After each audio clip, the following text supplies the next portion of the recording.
Object number 1. The Hope Diamond. Weight: 45.52 carats. Color: deep blue. Current location: Smithsonian Institution. Death count associated with ownership: disputed but extensively documented. Financial ruin count: verified multiple cases. The Hope Diamond's documented history begins 1668.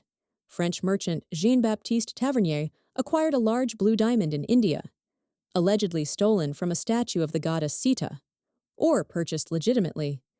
The theft story may be apocryphal, but the subsequent pattern is documented. Tavernier sold the diamond to King Louis XIV of France, lived to 84, died naturally. The curse narrative claims he was torn apart by wild dogs in Russia. Historical records contradict this. He died of natural causes, but his financial situation had deteriorated. He died in debt despite the diamond fortune. The diamond passed through French royalty. King Louis XVI and Marie Antoinette owned it. Both were guillotined during the French Revolution. The curse narrative attributes their execution to the diamond. Historical analysis attributes it to revolution and politics, but the correlation exists.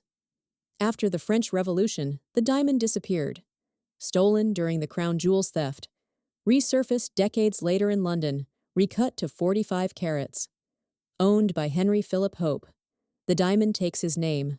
Hope's ownership was uneventful. He died naturally, but his family's financial decline began during diamond ownership. The Hope family fortune collapsed. The diamond was sold to pay debts, passed through multiple owners, each experiencing financial difficulty. Lord Francis Hope, bankruptcy and divorce. Jacques Collot, suicide. Prince Ivan Kanitovsky, killed during Russian Revolution. Abdul Hamid II, overthrown and exiled. Evelyn Walsh McLean purchased it 1911. American socialite. Dismissed curse stories. Her son was killed by a car at age 9. Her daughter died from overdose at 25. Her husband left her and was later declared insane. Her fortune was lost. She died in debt. The diamond was sold to pay her debts. Harry Winston acquired it 1949. Donated it to the Smithsonian 1958. Since museum ownership, no curse incidents. The pattern stopped when private ownership ended. Skeptics note, wealthy people face tragedies. The French royal family was executed for political reasons, not curses. Financial difficulties follow poor investments. These are normal human experiences. We notice them when connected to famous diamonds. Ignore them when not. But the pattern is documented. Multiple owners. Consistent financial ruin. Several violent deaths. Several mental health collapses. Enough pattern for insurance companies to notice. Enough correlation for the Smithsonian to document the history. The Hope Diamond remains in the Smithsonian. Protected glass. Armed guards. Millions see it annually. No private ownership since 1958. The curse died with private possession. Or the pattern ended coincidentally. The deaths and bankruptcies are historical fact. The supernatural explanation remains unfalsifiable. Object number 2. Annabelle doll. Appearance: Raggedy Ann doll. Manufacture date: approximately 1970. Current location: Warren Occult Museum, Connecticut.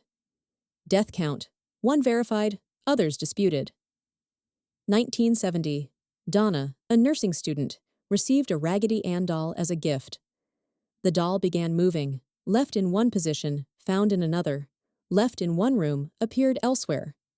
Donna and her roommate noticed the pattern, documented the movements. The doll changed positions when no one was present. Notes appeared. Help us. Written in childlike handwriting. The paper was parchment. Neither student owned parchment paper. The writing appeared when they were absent. No explanation for the source. The doll became aggressive. Donna's friend Lou reported attacks. The doll allegedly leaping at him. Scratch marks appearing on his body after encounters with the doll. 7 claw-like marks on his chest. He went to the doll's location, felt attacked, discovered wounds. No explanation. Donna contacted a medium. The medium claimed the doll was inhabited by the spirit of a 7-year-old girl. Annabelle Higgins. The spirit wanted love and comfort. Donna agreed to keep the doll. The activity increased. Objects thrown, threatening messages. The spirit's nature changed. Ed and Lorraine Warren, paranormal investigators, were contacted. They claimed the doll was possessed not by a child spirit, but by an inhuman entity. Demonic attachment, using the doll as conduit. They performed a blessing, took the doll for containment. During transport, the Warrens' car lost power. Brakes failed. Engine died at dangerous moments. Ed performed a blessing, sprinkled holy water on the doll. The car problem stopped. They reached home safely. The doll was placed in a locked case with a blessing. A young man visited the museum, mocked the doll, banged on the glass case, challenged Annabelle to harm him if she could, left the museum. Hours later, his motorcycle crashed. He was killed instantly. The Warrens attributed the death to the curse. Skeptics note motorcycle accidents are common. Correlation doesn't prove causation. The doll remains in a locked glass case. Warning signs posted. Do not touch. Do not mock. Do not open. Museum policy. Enforced strictly. No incidents since proper containment. The activity stopped with proper storage and blessing, or coincidentally ceased. Skeptics propose. The movement was pranks. The notes were created by the students. Lou's wounds were self-inflicted or coincidental injuries. The medium created narrative from suggestion. The Warrens' car problems were mechanical issues. The motorcyclist's death was tragic coincidence. All explainable without supernatural. But Donna and her roommate were credible witnesses. Student nurses with no history of attention-seeking. The wounds on Lou were photographed. The car problems were documented. The motorcyclist's death occurred hours after mocking the doll. Correlations exist even if causation is disputed. Annabelle remains contained. The most visited artifact at the Warren Museum. Locked glass. Blessed monthly. The activity ceased, whether because of proper containment or because attention maintains the phenomenon. The doll remains unopened. The warnings remain posted. Object number 3. The Crying Boy Painting. Artist. Bruno Amadeo, known as Giovanni Bragolin. Series. Multiple paintings of crying boys, produced 1950s. Death count. Disputed. Fire correlation, extensively documented. 1985. South Yorkshire, England. A house fire destroyed a home. Firefighters found the crying boy painting intact among the ashes. Everything burned. The painting survived. Firefighters noted the oddity, shared the story. Other firefighters reported the same pattern. Reports emerged across Britain. House fires where crying boy paintings survived undamaged. Dozens of fires. The painting consistently surviving. Everything else destroyed. The painting found intact in the debris. Pattern recognition spread. The painting was called cursed. The Sun newspaper investigated, published stories about the cursed painting. Readers reported fires where the painting survived. 50 fires documented where the crying boy was present and survived. Statistical anomaly. The painting shouldn't survive if other items burned. The legend developed. The painting depicted an orphan whose parents died in a fire. The boy was cursed never to find a home. Every building housing his image would burn. The boy's tears were prophetic, crying for the fire to come. This story was unverified, possibly fabricated, but the fire correlation was documented. Panic spread. Thousands of British homes displayed crying boy paintings. The prints were popular and inexpensive. People feared house fires, wanted the paintings removed, but disposal proved difficult. Burning them seemed to invite fire. Throwing away felt insufficient. The Sun organized a burning of crying boy paintings. Readers brought paintings for mass disposal. Bonfire to break the curse. Thousands of paintings burned in organized event. The fires burned paintings and nothing else. No buildings caught fire. The curse appeared broken by mass burning. Scientific explanation proposed. The paintings were printed on fire-resistant varnish. The backing was treated with fire retardant. In house fires, lightweight items can survive when protected. The paintings were mass-produced with fireproof coating. This explains survival, not curse. But this doesn't explain the correlation. Why were so many house fires associated with this specific painting? Other fire-resistant items existed. Other paintings with fire-retardant varnish. Why did firefighters repeatedly encounter this particular image in fire debris? Confirmation bias offers explanation. Millions of crying boy paintings existed. Some houses with paintings experienced fires. Firefighters noticed the painting because of its eerie image. Crying child among ashes. Memorable, reported. Became pattern through selective memory. Houses without the painting that burned weren't noteworthy. But 50 documented cases is statistical anomaly, even with confirmation bias. Insurance investigators noted the pattern. Fire departments documented the correlation. Media tracked the reports. Pattern exceeded random distribution. The crying boy painting remains controversial. Museums display it as curiosity. The curse narrative persists. The fire correlation is documented. Whether supernatural curse or psychological phenomenon creating risky fire behavior, the pattern existed. The mass burning ended the panic. Reports of fires with surviving crying boy paintings ceased. Object number 4. The Delhi Purple Sapphire. Actually an amethyst, not sapphire. Weight, approximately 30 carats. Color, deep purple. Current location, Natural History Museum, London. Sealed in 7 boxes, surrounded by protective charms. Death count, multiple across generations. 1857. Bengal cavalry officer Colonel W. Ferris looted the gemstone from Temple of Indra in Kanpur during Indian Rebellion. Sacred stone taken from Hindu temple. Temple priests cursed the stone and those who stole it. Ferris brought it to England. His life collapsed. Ferris's health deteriorated immediately, lost his fortune. His family suffered illness and financial ruin. He gave the stone to family friends. The friends experienced the same pattern: health collapse, financial disaster. The stone was returned. Ferris tried to dispose of it. Edward Heron Allen inherited the stone, writer and scientist, skeptical of curses. Accepted the stone from Ferris's estate. Immediately experienced tragedy. Friends who borrowed the stone experienced disaster. One friend was killed. Another contracted fatal illness. Heron Allen documented the pattern. Heron Allen tried destroying the stone, threw it in Regent's Canal. It was returned to him months later by a dealer who'd fished it out and traced it back. The stone wouldn't stay gone. He tried disposing of it multiple times. It kept returning. Finally, he sealed it in 7 boxes, surrounded by protective charms. Locked it in his bank vault with instructions, never to be removed until 3 years after his death. To be donated to museum with warning attached. Heron Allen died 1943. The stone remained sealed until 1946. Natural History Museum accepted it with his documented warning. The museum keeps it in storage, not displayed. The curse narrative is documented with the stone. Museum policy treats the curse seriously. The stone is not loaned, not handled unnecessarily, kept sealed. The pattern documented across 3 generations. Ferris's family. Friends who borrowed it.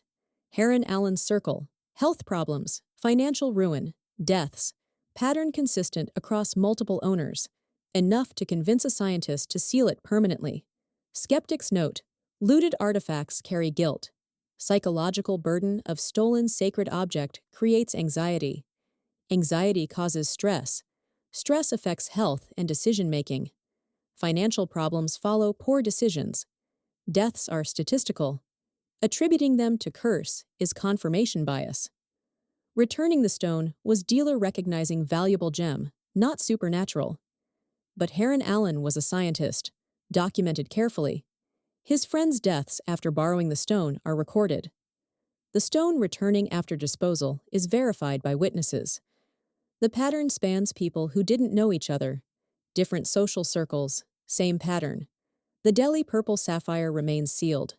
Natural History Museum storage. 7 boxes. Protective charms. Documentation of curse history. Museum policy acknowledges the correlation. Whether respecting cultural beliefs or acknowledging documented pattern, the stone stays contained. Private ownership ended. The deaths stopped. Object number 5. The Basano vase. Origin: 15th century northern Italy. Material: silver. Height: approximately 12 inches. Current location: unknown, allegedly buried. Death count: at least 7 verified deaths. 1500s. The vase was crafted as a wedding gift for an Italian bride in the village of Basano del Grappa. The night before her wedding, the bride was found dead clutching the vase. Cause of death: unknown. The vase was placed in her coffin. Her dying wish: to take it to the grave. The wish was honored. The vase was buried with her. Centuries passed. 1988. The vase was unearthed. Grave robbers or excavation? The details are unclear. Found with a note inside: beware. This vase brings death. Archaeologists dismissed the warning. The vase was cleaned and prepared for sale. The vase was sold at auction. The buyer died within months. Mysterious circumstances. The family returned the vase. Wanted nothing more to do with it. The vase was resold. The second owner died within 2 months. Same pattern. The family gave it away quickly. They'd heard about the first death, feared the pattern. The vase passed through 6 more owners in quick succession. Each died within months of acquisition. Youngest was 37. Healthy individuals. No pre-existing conditions. Various causes: sudden illness, accidents, heart attacks. No single cause. But consistent death within months of ownership. Police investigated after the 4th death. Too many deaths connected to one object. Coincidence seemed unlikely. Investigation found no foul play, no poison, no murder. Natural deaths and accidents. But the pattern was undeniable. Ownership correlated with death.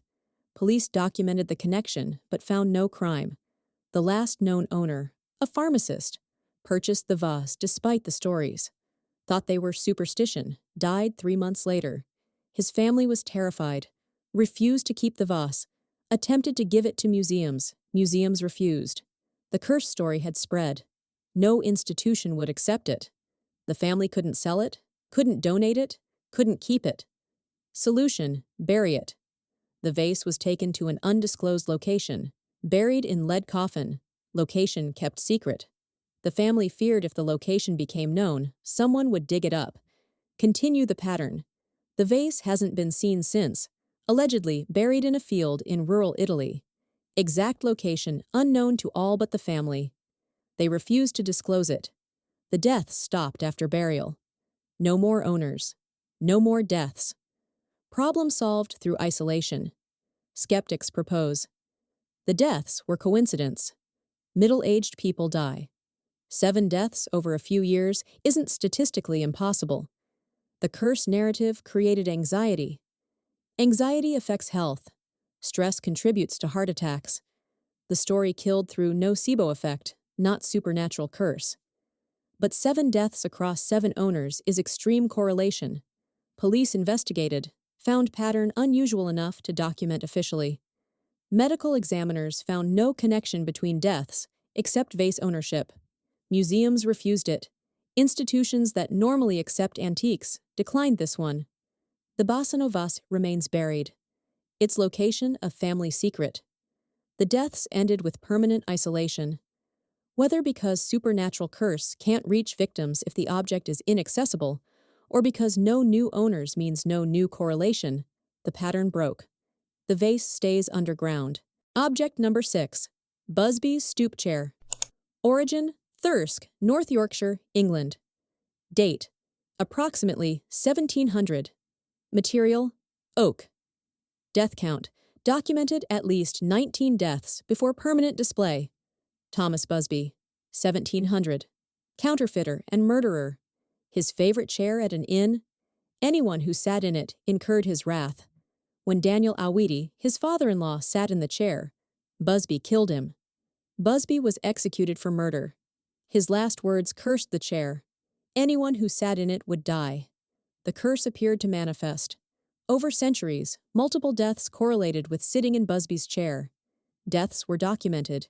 Dated, named, pattern established across 3 centuries. World War II. Airmen stationed near the inn. Several sat in the chair as dare. All died in combat shortly after. Different missions, different causes, same pattern. Sat in chair, died within weeks. At least 4 airmen. Documented by other servicemen. The chair became notorious. 1967. A roofer working on the inn sat in the chair during lunch break. Died that afternoon. Fell from roof, broke neck. Hours after sitting in chair. Co-workers witnessed both events. The correlation was immediate. 1970. A young motorcyclist sat in the chair on a dare. Crashed his motorcycle later that day. Killed instantly. Friends who were present for both the dare and the crash reported the connection. The inn owner documented 30 deaths over centuries, all correlated with sitting in the chair. Various causes: combat deaths, accidents, sudden illness, heart attacks, strokes, car crashes, but consistent pattern: sit in chair, die soon after, hours to months. Death followed. 1978. The inn donated the chair to Thirsk Museum. Stipulation: must never be sat in again. Chair was mounted 5 feet high, hanging from ceiling, impossible to sit in. Display only, no physical contact permitted. Museum agreed. Since museum display began, no deaths. The curse stopped when sitting became impossible. 47 years, no incidents. The pattern broke with accessibility. Whether supernatural curse requiring contact or psychological anxiety from sitting in cursed chair, elevation eliminated the mechanism. Skeptics note: people die. Over 300 years, 30 deaths associated with thousands of visitors is low percentage. Confirmation bias. Nobody remembers the thousands who sat in the chair and lived full lives. Only deaths are memorable. Pattern emerges from selective memory, not curse. But the immediate deaths are hard to dismiss. Roofer dead hours later. Motorcyclist same day. Airman within weeks. These aren't decades later coincidences. These are immediate correlations. Witnesses present. Deaths documented. Proximity in time is noteworthy. Busby's stoop chair hangs in Thirsk Museum.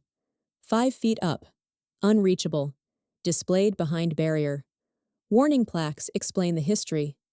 The curse narrative is presented as local legend, but the chair remains inaccessible. Museum policy prevents sitting. The death stopped. The correlation ended. Whether curse or coincidence, elevation solved the problem. Object number 7. The Black Orlov Diamond, also known as the Eye of Brahma. Weight: 67.5 carats. Color: black. Current location: privately owned with recutting and blessing. Death count: at least 3 documented suicides. Origin story: the Black Orlov was allegedly an eye of a statue of the Hindu god Brahma in a sacred shrine in southern India. Stolen by a monk who broke his vows.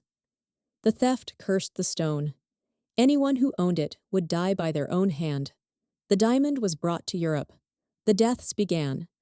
Princess Leonila Galitzine-Baryatinsky owned the diamond in early 1900s. Russian aristocrat, wealthy, healthy, no known mental health issues. Jumped to her death from a building in Rome. Suicide, no warning. The diamond was in her possession, inherited by her daughter. Princess Nadia Vegan Orlov received the diamond. Also Russian aristocrat. Also wealthy. Also no mental health history. Jumped to her death shortly after inheriting. Same method as her mother. Building in Rome. 2 suicides. Same family. Same method. Both after diamond ownership. J.W. Paris, diamond dealer, acquired the stone. Brought it to United States. Jumped to his death from New York City skyscraper, 1932. Third owner, third suicide. Same method. Pattern established. 3 owners, 3 suicides. All jumped from buildings. The diamond gained reputation. Curse of suicide. Jump from height. Pattern too specific to ignore. 3 owners. 3 deaths. Same method. Dealers refused to handle it. The diamond became unsellable. Too dangerous. Too cursed. Too specific. Charles F. Winson acquired the diamond 1932. Diamond dealer willing to take the risk. But he took precautions. Had the diamond recut into 3 smaller stones. Destroyed the original stone's unity. Then had each piece blessed by Hindu and Orthodox priests. Multiple religious blessings, attempting to break the curse through division and sanctification. After recutting and blessing, the suicide stopped. The stones were sold separately. New owners experienced no tragedies. The pattern broke, whether because the curse was tied to the specific stone configuration, or because the blessings worked, or because psychological burden was lifted by the changes. The suicides ended. The recut stones remain in circulation. No deaths since 1932. Nearly a century. The curse ended with recutting. The pattern that was so specific and so consistent stopped completely. 3 owners dead by identical method, then nothing after recutting. Skeptics note, 3 suicides isn't large sample size. Wealthy people face pressures. Russian aristocracy during revolutionary period faced particular trauma. J.W. Paris dealt in gems during Great Depression. Financial and social pressures explain suicides better than curses. Same method is coincidence. Buildings were common suicide method in early 1900s, but 3 consecutive owners. All suicides, all jumping from height, all within short time period. Probability is low. Insurance companies noted the pattern. Dealers refused the stone. These are rational economic actors observing correlation and responding, not superstitious villagers creating folklore. The black Orlov stones remain separate. Blessed. Recut. The original configuration destroyed. Nearly a century without incident. Whatever correlation existed, recutting and blessing ended it. The curse stopped being specific after the stone stopped being unified. Object number 8. The Anguished Man painting. Artist, unknown. Date, approximately mid-20th century. Material, oil on canvas.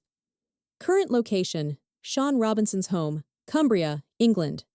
Documented paranormal activity on video. Sean Robinson inherited the painting from his grandmother.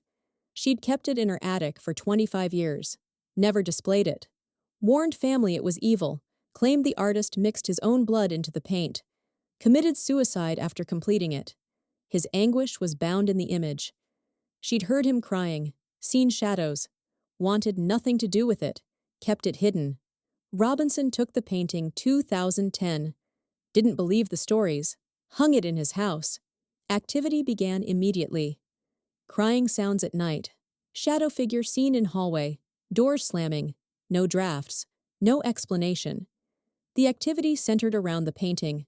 Robinson set up cameras. Documented the phenomena. Video footage captured on multiple occasions. Door opening by itself on camera. Shadow passing through room. Audio recording of crying when house was empty. Electromagnetic field fluctuations near painting. Documented. Posted online. Went viral. The video footage showed door opening slowly with no one present. Clear camera angle. No strings visible. No wind. Motion sensor confirmed no one in room. The door opened regardless. Happened multiple times.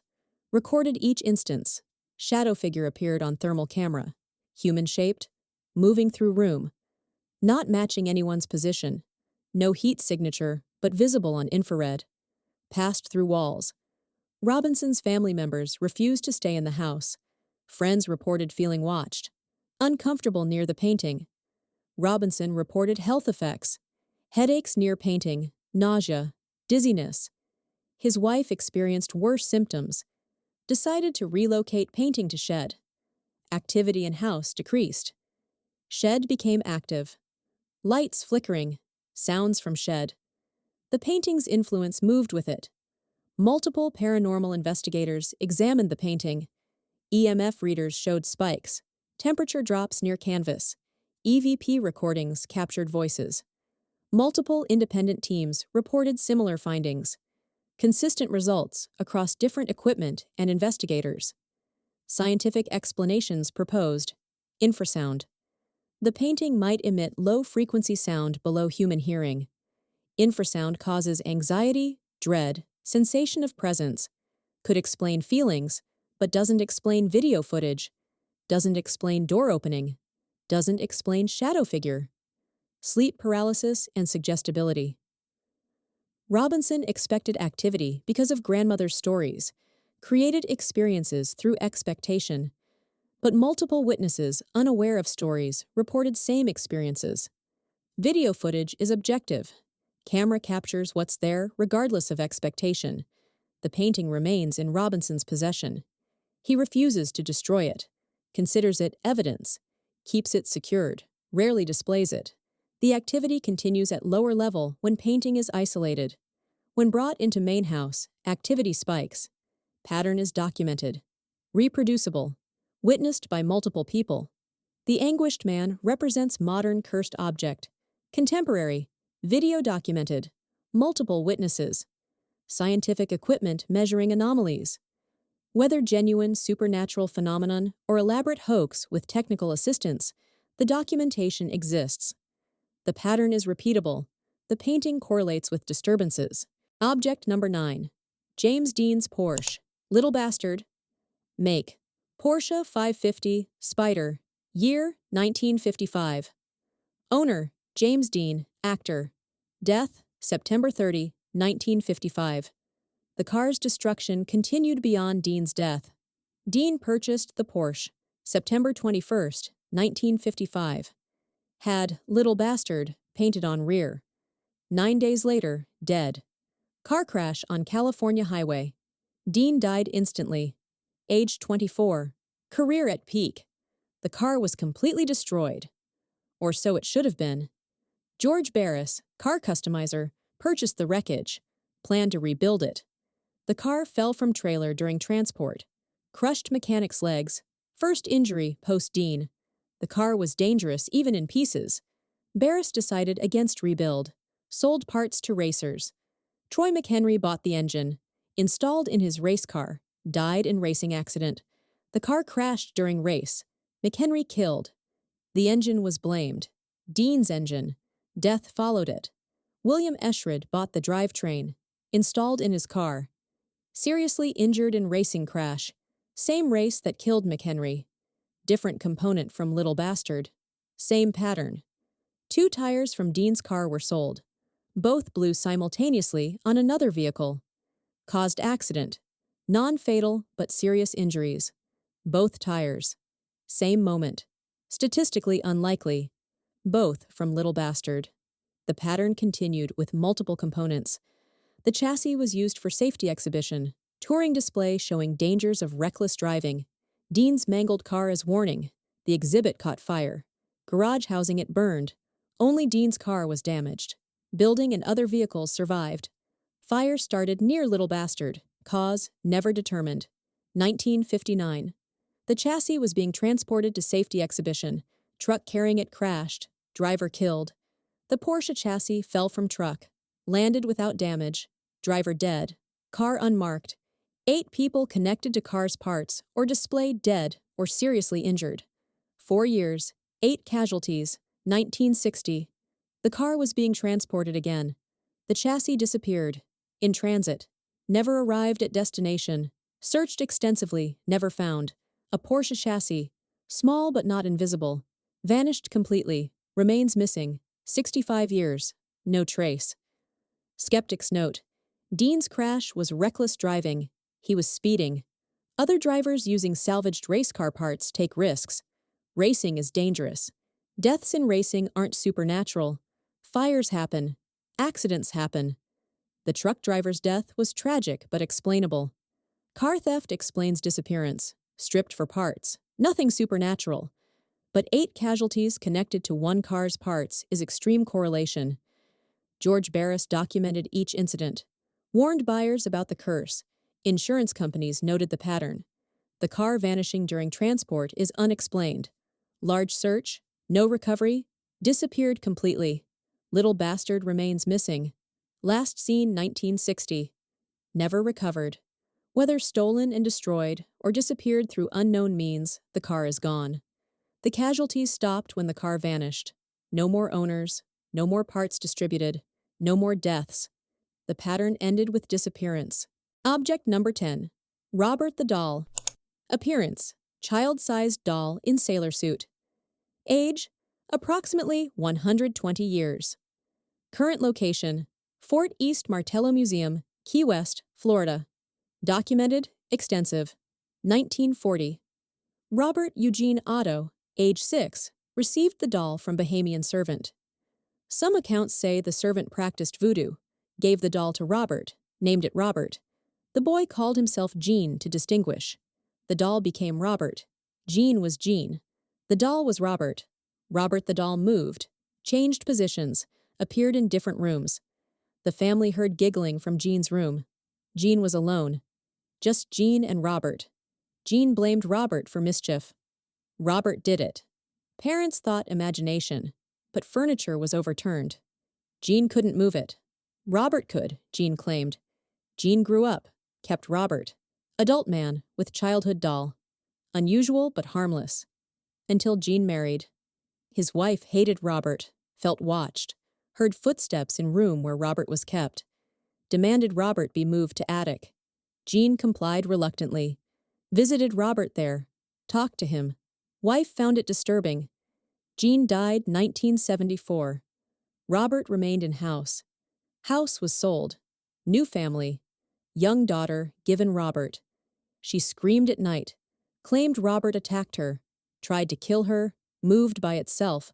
Changed facial expressions. Evil. Parents initially dismissed claims. Then they saw Robert move. All three witnessed it. Doll in different position than left. No one moved it. Family donated Robert to museum 1994. Fort East Martello Museum accepted. Display only, glass case. The activity continued. Staff reported camera failures near Robert. Batteries draining. Fresh batteries dead within minutes. Consistent pattern with multiple cameras. Multiple staff members. Visitors report. Robert's expression changes. Photograph shows different face than viewed. Some photos show Robert scowling when he appeared neutral in person. Photos capturing different reality than witnessed. Too many reports to dismiss. Museum policy developed.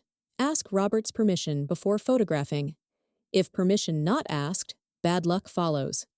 Visitors mocking Robert report accidents days later. Car accidents, job loss, illness, injuries. Pattern documented through letters to museum. Hundreds of apology letters.